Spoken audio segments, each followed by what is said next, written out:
जन्म हो जाए।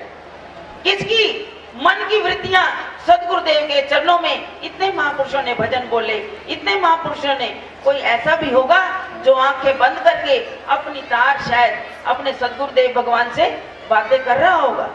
ऐसे ही गुरुदेव भगवान एक बड़ी सुंदर हमें एक छोटी सी कथा सुनाया करते थे जो हमारे फायदे की है। कि कहते हैं कि हजरत मूसा दीदार के लिए कोहिनूर पर्वत पर जाया करते थे और उनको रोज दर्शन होता था। एक दिन वो जब मार्ग में जा रहे थे तो एक छोटा सा बच्चा जो बकरियां चढ़ाने के लिए, भेड़े चढ़ाने के लिए जंगल में जाता था, तो उसने बकरियों को छोड़ दिया और कपड़ा बिछा के आंखें बंद करके वो बैठ गया।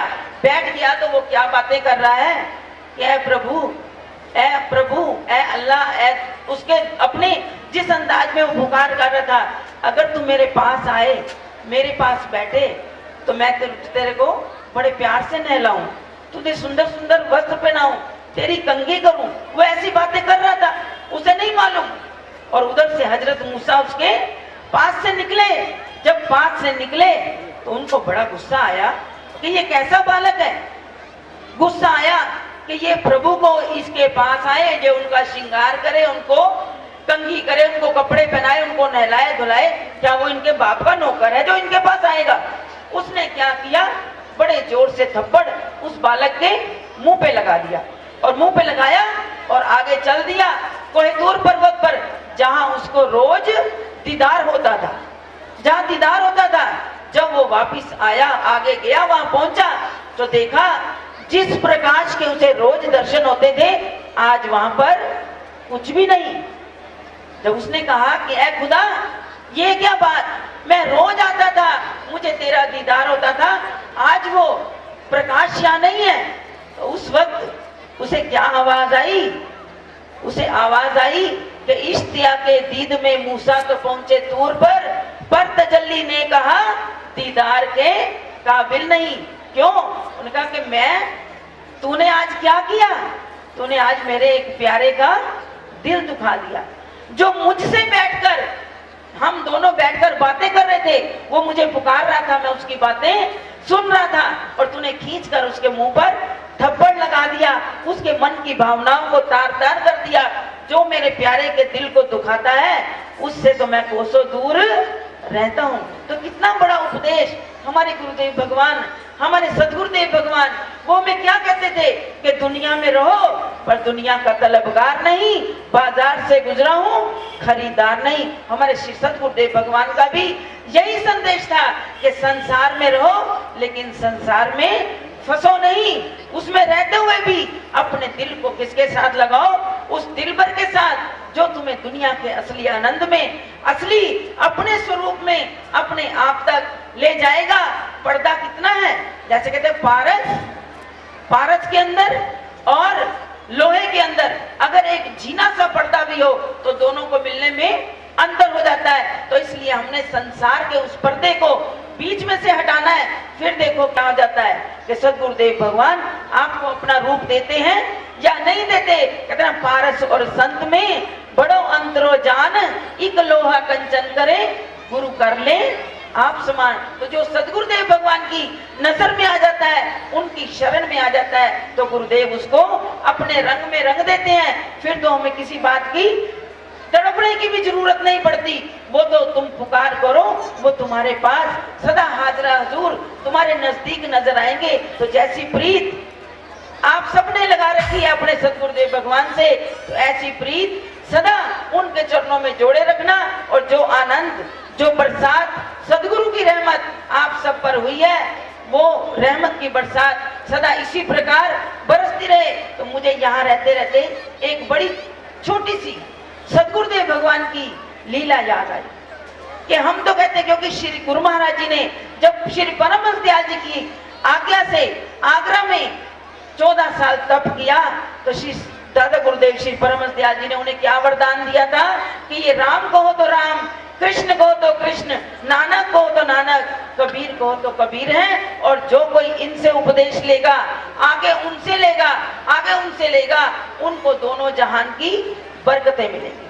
तो मुझे याद आई कि श्री सदगुरुदेव भगवान तो आपको अनंत लीलाएं अनेकों बार हर कदम पर दिखाते हैं, लेकिन जब कभी हमारी परीक्षा की घड़ी आ जाए तो हम 1 सेकंड के लिए भी उनके परीक्षा में पास नहीं हो सकेंगे। तो मैं आपको बताने चली हूँ कि मेरे श्री सद्गुरुदेव भगवान कितने दयालु, कितने कृपालु, वो अपने भक्तों के अंदर भी ऐसी ताकत, ऐसी रिद्धि सिद्धि भर देते कि श्री सद्गुरुदेव भगवान के समय में श्री सद्गुरुदेव भगवान का फरमान था कि सांझ पड़ने पर, जब शाम पड़ जाए, रात हो जाए, सूरज ढल जाए, तो कोई जवान बहनें, बच्चियां मेरे दरबार में नहीं आए। ये श्री सद्गुरुदेव भगवान की आज्ञा थी। उस वक्त कोई दर्शन करने नहीं आ सकता। तो ऐसे ही श्री सद्गुरुदेव भगवान की एक दीवानी बच्ची, उसके मन में पता नहीं क्या हुआ, इतनी तड़प, इतनी उसके अंदर लगन जागी कि अपने पिताजी से कहने लगी कि पिताजी आज मुझसे रहा नहीं जाता, मैंने सद्गुरुदेव भगवान का दीदार करने के लिए जाना है।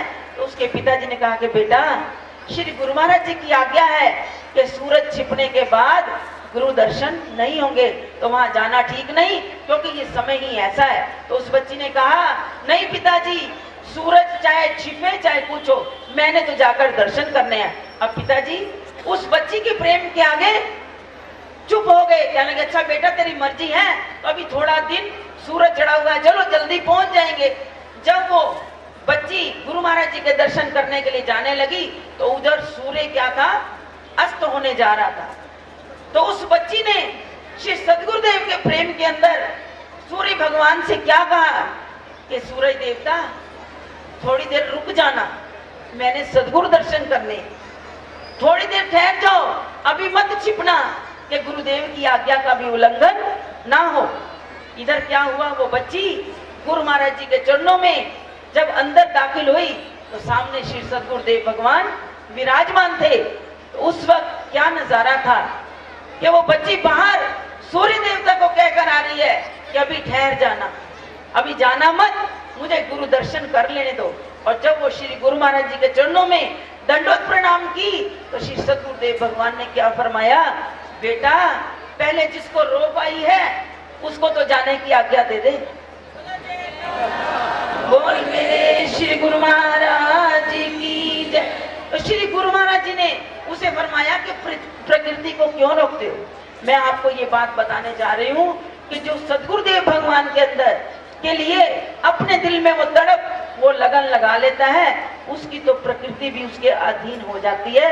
तो सद्गुरुदेव भगवान वो कितने लीला, जिनके बच्चों के अंदर ऐसी ताकत पैदा हो सकती है, वो भी क्यों, अगर दिल में सच्चा प्यार पैदा हो जाए।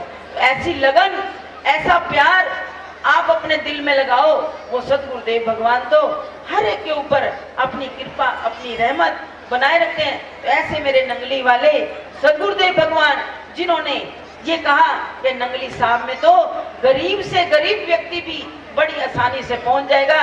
तो कई लोग तो कहते हैं जी इतने हजारों रुपए लो तो तब नंगली साहब आ सकते हैं। हम कहते हैं नहीं, दिल्ली से आओ तो 50 रुपए में भी आप नंगली साहब पहुंच जाओ।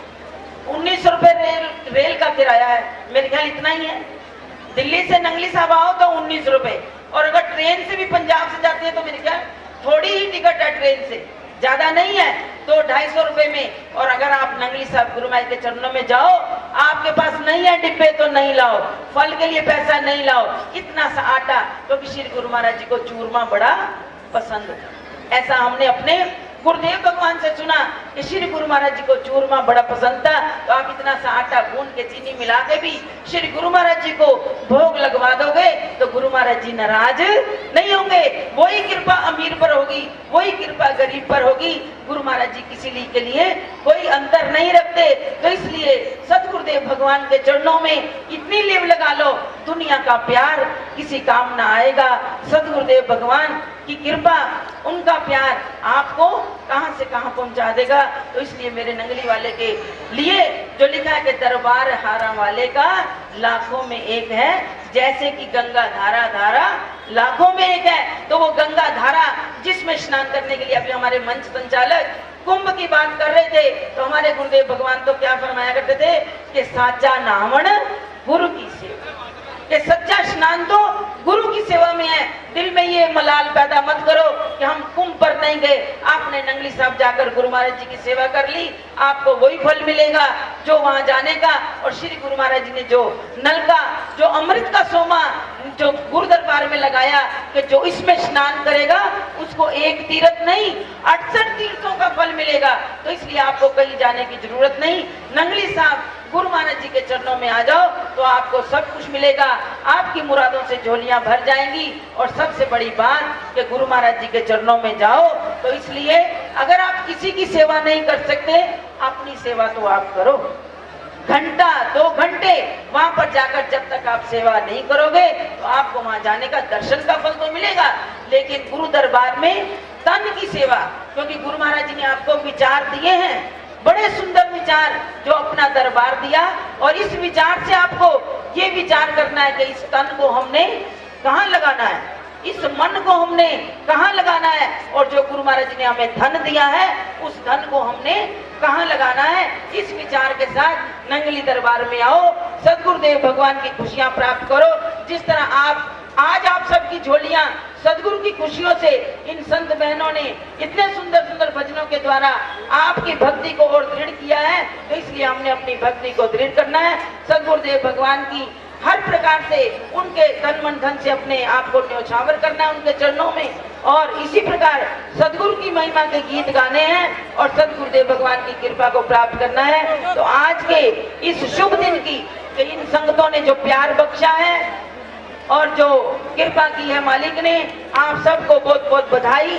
सभी संत महापुरुषों को, नीलोखेड़ी की प्यारी संगत को, यहाँ आई हुई दूर दूर की सभी साथ संगत को श्री सदगुरुदेव भगवान के पावन अवतरण दिवस की लाख लाख बधाई, कोटि कोटि मुबारकबाद। बड़े प्यार से और ऊंचे स्वर से, क्योंकि ये अभी और खुशियों की घड़ियां आने लगी हैं। सदगुरुदेव भगवान के प्यारा वो केक जन्मदिन का आप सबकी तरह वो भी कटने जा रहा है, तो बड़े प्यार से दोनों हाथ ऊपर करके श्री सदगुरुदेव भगवान का जय घोष करें। बोलो जयकारा।